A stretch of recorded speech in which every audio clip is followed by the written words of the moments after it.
এই মাসে কত টাকা ভাড়া উঠেছে? 2,80,000 টাকা, কিন্তু এখনো 1.5 লাখ টাকা বাকি আছে। হ্যাঁ, রিফাতের মার কাছে 3 মাসের ভাড়া পাই। তাহলে কি করবো আম্মা? নতুন ভাড়াটিয়া নিয়ে আসবো?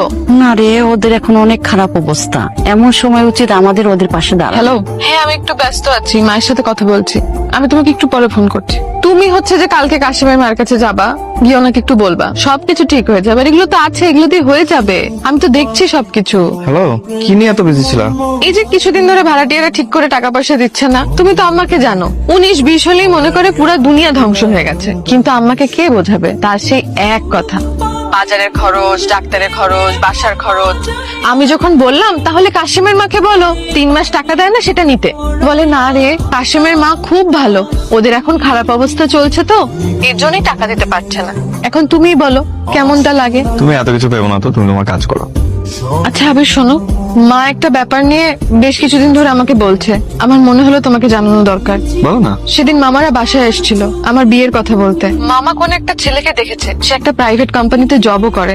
আম্মা আমাকে জিজ্ঞেস করছিল, আমি কিছুই উত্তর দিইনি। আমার কি বলা উচিত আবির? তুমি মাকে না করে দাও। না বলে দাও, তুমি বাসায় আসো, এরপর আমি আম্মাকে তোমার কথা বলবো। ইনা দেখো, আমি এই মুহূর্তে পারবো না, সময় হবে তোমাকে জানাবো। তুমি তো আমার আম্মাকে জানো, একবার যখন ওনার মাথায় কিছু ঢুকেছে উনি তখন আমার বিয়ে দিয়েই ছাড়বে। আর এমনিতেও তো ফ্যামিলিকে বলাই লাগতো, 2 দিন আগে বললে সমস্যা কি? ইনা দেখো, আমি আমার প্রবলেম গুলো তোমাকে এখন বুঝাইতে পারবো না।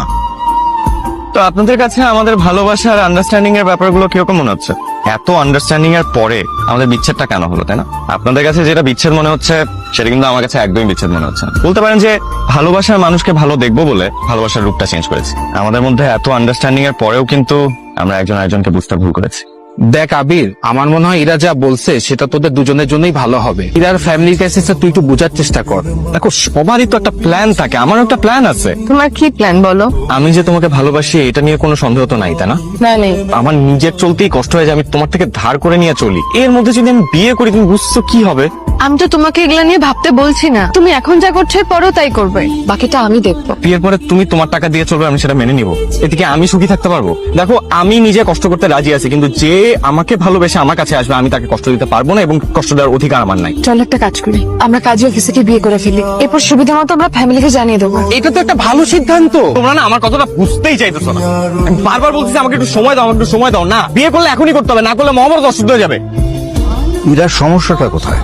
প্রাইভেট কোম্পানিতে চাকরি করে এমন ছেলে ওর পছন্দ না, সরকারি চাকরি করে এমন ছেলেও ওর পছন্দ না। কদিন আগে ওর ছোট মামা একটা ছেলের কথা বলছিল যে টরন্টোতে থাকে, ওই ছেলেকে ওর পছন্দ না। আচ্ছা আপা, তুমি বলো তো, এমন ছেলে সবসময় পাওয়া যায়? শোন ইরা, তোর যে বাবা নেই এই কথাটা তোকে ভাবতে হবে। আল্লাহ না করুক যদি তোর মার কিছু